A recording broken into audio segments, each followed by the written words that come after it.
আসসালামু আলাইকুম। Stock analyst বিডির YouTube channel এবং ফেসবুক পেজে আজকের ভিডিওতে স্বাগতম জানাই। আজকে 4 জুলাই শনিবার।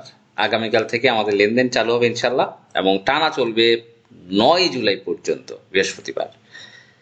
ঢাকা স্টক এক্সচেঞ্জের লেটেস্ট আপডেট নিয়ে কথা বলবো। গতকাল আমরা বেশ কিছু স্টক কারেকশনে যেতে দেখেছি। ব্র্যাক ব্যাংকের বড় কারেকশন ছিল। অনেকেই আমি এর আগেও বলেছি, যারা কর রেয়াতের জন্য ইনকাম ট্যাক্সের ছাড়ের জন্য শেয়ার কিনেছিল, যেমন ব্র্যাক ব্যাংক, বড় ধরনের সেল প্রেশার কিন্তু কালকে এসেছে, মানে বৃহস্পতিবারের কথা বলছি। এবং অনেকগুলো স্টক, ভালো ভালো স্টক, স্কোয়ার ফার্মায় দেখতে পাচ্ছেন বড় সেল প্রেশার আসছে। এরপর সিটি ব্যাংক কিনেছিল, সেখানেও কিন্তু বড় সেল প্রেশার আসছে। এবং এনসিসি ব্যাংক, সেখানেও সেল প্রেশার আসছে। ইবিএল এ সেল প্রেশার আসছে। তার মানে ফান্ডামেন্টালি স্টকগুলোতে কিন্তু সেল প্রেশারটা যে এসেছে কর রেয়াতের জন্য, যারা শেয়ার কিনেছিল 30 জুনের ভিতরে, তারা কিন্তু সেল করছে। তো এই সেলটা আরো কিছুদিন চলতে পারে, চলতি সপ্তাহে আরো কিছুদিন চলতে পারে, যেটা ফান্ডামেন্টালি স্টকগুলোতে। কারণ কর রেয়াতের জন্য যারা শেয়ার কিনেছিল, তারা আসলে যখন লসে দেখে তখন কিন্তু তারা বেশি সময় রাখতে চায় না একটা স্টক। এবং আমি গতকাল আলোচনা করেছিলাম সাপোর্ট নিয়ে, যে স্মার্ট মানি শেয়ারটা নিয়ে অনেক দিন প্লে করেছে। প্লে করার পর এখন বিভিন্ন অ্যাঙ্গেলে, বিভিন্ন টেকনিকে শেয়ারটা কিন্তু পাবলিকের কাছে হ্যান্ড ওভার করছে। অলরেডি তার অনেক একটা অংশ হ্যান্ড ওভার শেষ। সুতরাং যারা আমার বন্ধুরা আছে, এটা নিয়ে অ্যালার্ট থাকতে হবে। এবং আমি বলেছি যে এই সামিত অ্যালায়েন্স ফোর্স তাই করছে, যে এটা সিপাল করেছিল। সিপাল সিপাল যখন 100 টাকা থাকে, তখনই আমি আপনাদেরকে সতর্ক করেছি যে এটা কিন্তু আলটিমেট ডেস্টিনেশন 30 টাকা। এই সাপোর্টের আলটিমেট ডেস্টিনেশন কিন্তু 20 টাকা। 20 টাকা, আবার এগেইন 20 টাকা, হয়তো 6 মাস লাগবে, বাট আলটিমেট ডেস্টিনেশন হচ্ছে 20 টাকা, যেটা খান ব্রাদার্স এখন কিন্তু সেই 18 টাকার দিকে আসছে। তা এই হচ্ছে বিষয়। আজকে আমরা আরো দুইটা স্টক নিয়ে কথা বলবো, দুইটা স্টকের ক্যারেক্টারিস্টিক্স নিয়ে কথা বলবো, এবং সাধারণ বিনিয়োগকারীরা কিভাবে বোকা হয় সেটা নিয়েও কথা বলবো। সেই তার আগে আমরা বলে নিচ্ছি, আমাদের যারা হোয়াটসঅ্যাপ বাইসেল প্র্যাকটিস ব্যাচে জয়েন করতে চান, 019290222917, বাইসেল স্টক, বিভিন্ন স্টক নিয়ে আমরা অ্যানালাইসিস করে থাকি। আমাদের মান্থলি এই মাসের পেমেন্ট হচ্ছে 1020 টাকা, অথবা আমাদের 4 দিনের যে বেশি ট্রেনিং প্রোগ্রাম রয়েছে স্মার্ট মানির উপরে, সেইটা নিয়ে আমরা কথা বলবো। রানিং আইটেমে এন্ট্রির সুপার ট্রিক্স ও সমসাময়িক বাজার, স্মার্ট পার্টির টেকনিক্স, প্রাইস আপ করে কিভাবে এবং ফলিং নাইফ করে কিভাবে, এবং স্মার্ট পার্টির যে ভাবনা, বলা আমাদের ভাবনা টোটালি চেঞ্জ। এই কারণে কিন্তু সাধারণ বিনিয়োগকারীরা সবচেয়ে বেশি ফিডিং হয়, এটা নিয়ে কথা বলবো। এবং পোর্টফোলিও নিয়ে আমার একটা ওভারভিউ থাকবে, যেটা আমরা প্রত্যেক ট্রেনিং সেশনেই করে থাকি। তো এটা একটা শর্ট কোর্স, অনেক শর্ট কোর্স, কিন্তু যেহেতু মার্কেট একটা ভালো পজিশনে যাচ্ছে, সেহেতু আমাদের মার্কেটকে অ্যাডপ্ট করতে গেলে এই কোর্সটা আমি মনে করি ইম্পর্ট্যান্ট। এটা 4টা শুক্রবার হবে, 10, 17, 24, 31, শুক্রবার দুপুর 3টা থেকে 5টা।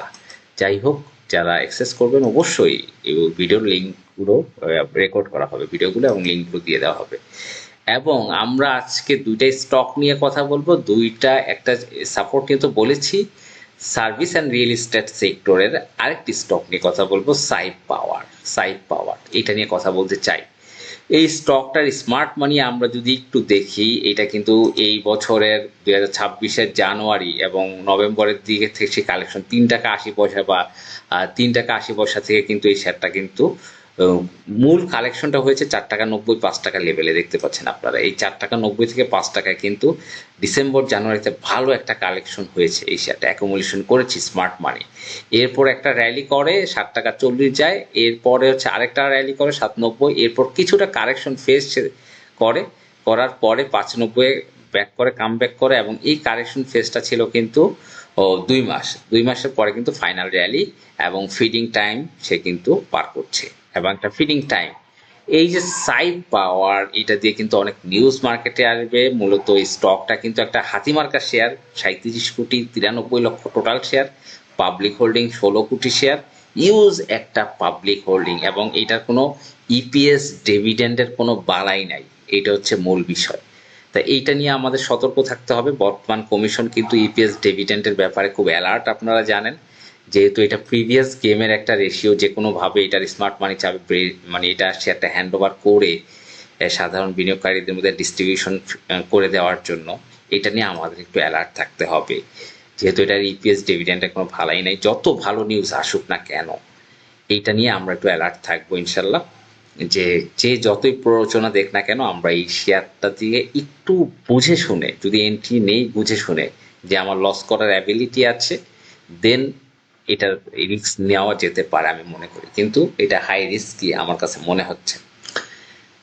এবং এটা কিন্তু ফিডিং টাইম, যেহেতু দেখেন স্মার্ট মানির পার্টির বয়সটা দেখেন, সে যদি ডিসেম্বরে এন্ট্রি নেয় অলরেডি 6 মাস হয়ে গেছে। আর বর্তমান যে সিকিউরিটি অ্যান্ড এক্সচেঞ্জ কমিশন যিনি প্রধান হয়েছেন উনি নিয়োগপ্রাপ্ত হয়েছেন গত মাসে। সুতরাং প্রিভিয়াসে যেই মেন্টালিটিতে গেম হয়েছে, প্লে হয়েছে আইটেমগুলো, এখন কিন্তু সেই মেন্টালিটিতে প্লে হবে না। এখন EPS dividend, P ratio, EPS এগুলো স্মার্ট মানিরা কিন্তু দেখতে হবে, নাহলে সে গেম করতে পারবে না, ধরা খেয়ে যাবে। স্মার্ট মানির স্মার্ট প্লে করতে গেলে এটা করতে হবে, দেখতেই হবে ইপিএস ডিভিডেন্ড কিরকম দিচ্ছে, শেয়ারের পি রেশিও কত আছে। তা যাই হোক, এইটা হচ্ছে সেটা বিষয়। আরেকটা স্টক নিয়ে কথা বলতে চাই, ওয়েস্টার্ন মেরিন শিপইয়ার্ড। এই স্টকটা নিয়ে আমি আসলে অনেকদিন ভাবছি কথা বলবো, বলাই হয় না। এইটা নিয়ে আমি আপনাদের স্মার্ট মানির যে ডিপ থিঙ্কিং এটা একটু উন্মোচন করতে চাই এই স্টকটা নিয়ে, কারণ এটা আমার কাছে খারাপ লাগে যে প্রতি 2-3 মাস পর পর এই কাহিনীটা ঘটে। এইটার স্মার্ট মানি খুবই একজন পারদর্শী এবং খুব সেন্সিটিভ একজন মানুষ আমার কাছে। এক হিসাবে তার যে আইডিয়াটা অসাধারণ, কিন্তু উনি যে কাজটা করছেন সেটা কি করছেন, উনি একটা লেভেলে 7.5 থেকে 8 টাকা লেভেলে শেয়ারটা স্মার্টলি কালেকশন অ্যাকুমুলেশন জোন করার পরে যখনই তার কালেকশন মোটামুটি একটা হ্যান্ডসাম মোটামুটি 3 মাসের একটা ফেজ আপনারা দেখেন, প্রতি 3 মাস পর পরই এটা কিন্তু প্রাইস আপ করে, বা 2 মাস পর পর। আমরা যদি দেখি 2025-এর জুনে মোটামুটি সাপোর্ট জোন 7 টাকা 8 টাকার ভিতরে ছিল, এখানে ছিল, এই লেভেলটা ছিল। আমরা একটু এখানে মার্ক করি, দেখেন 2025-এর জুন মাসে। এরপরে এটা একদম 10 টাকা 30 গেল সেপ্টেম্বরে, জুলাই আগস্ট সেপ্টেম্বর, দেখেন 3 মাস পরে ঠিকই কিন্তু এখান থেকে 30% বা 25% বেড়ে গেল। এই যে বাড়ে, এই সময় বিভিন্ন ফেসবুক বিভিন্ন জায়গায় নিউজ প্রকাশ করে যে ওয়েস্টার্ন মেরিন জাহাজ রপ্তানি করতেছে, এই করতেছে সেই করতেছে, বিভিন্ন নিউজ পাবলিশ হয়ে যায় বিভিন্ন জায়গায়, বিভিন্ন ভিডিও আমরা দেখতে পাই ওয়েস্টার্ন মেরিন এই করতেছে সেই করতেছে করে। এই জায়গায় শেয়ারটা হ্যান্ড ওভার করে সাধারণ বিনিয়োগকারীদের, আবার কিন্তু শেয়ারটা কিন্তু সে 7.5 টাকা নিয়ে আসে, 7 টাকা 70, 60, 50 নিয়ে আসে 1-2 মাস পরে, 1-2 মাস টাইম লাগে। এরপর আবার একটা কালেকশন করে, আবার 2 মাস পরে আবার এরকম নিউজ ছড়ায় ফেসবুকে, ওয়েস্টার্ন মেরিন শিপইয়ার্ড জাহাজ এতটা অর্ডার পাইছে, এই হয়েছে, দুবাই জাহাজ রপ্তানি করবে, এইগুলো করবে।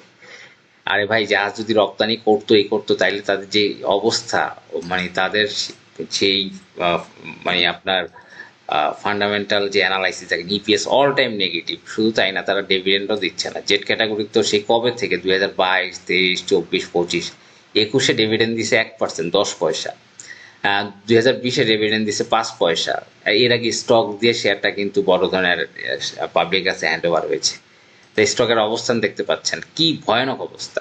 তো এই কাজটা কিন্তু করে ওয়েস্টার্ন মেরিন শিপইয়ার্ড স্মার্ট মানি। এরপরে আবারও দেখেন এইটা সে এপ্রিলের দিকে শেয়ারটা একবার হ্যান্ড ওভার করে আবার কালেকশন করছে 8 টাকা 8.5 টাকার দিকে।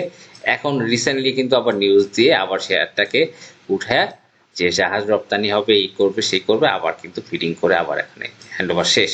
আবার দেখবেন 3 মাস কমায় চলে গেছে, আবারও সামনের 2-3 মাস কমায় চলে যাবে। এই শেয়ারটা কি হবে, আবারও সামনের 2-3 মাস কমায় থাকবে, আবারও কালেকশন করে নিউজ দিয়ে আবারও শুরু হবে।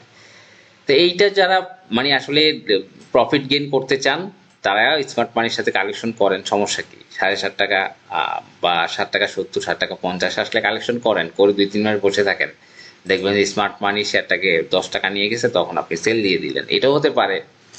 যাই হোক, এই হচ্ছে বিষয়। এছাড়া আমরা দেখতে পাচ্ছি 2রা জুলাই বাণিজ্য বার্তা এবং হচ্ছে আরেকটা অনলাইন পোর্টালে সাইপ পাওয়ার থেকে শেয়ার লেনদেন তদন্তে ডিএসসি কে বিএসসি নির্দেশ।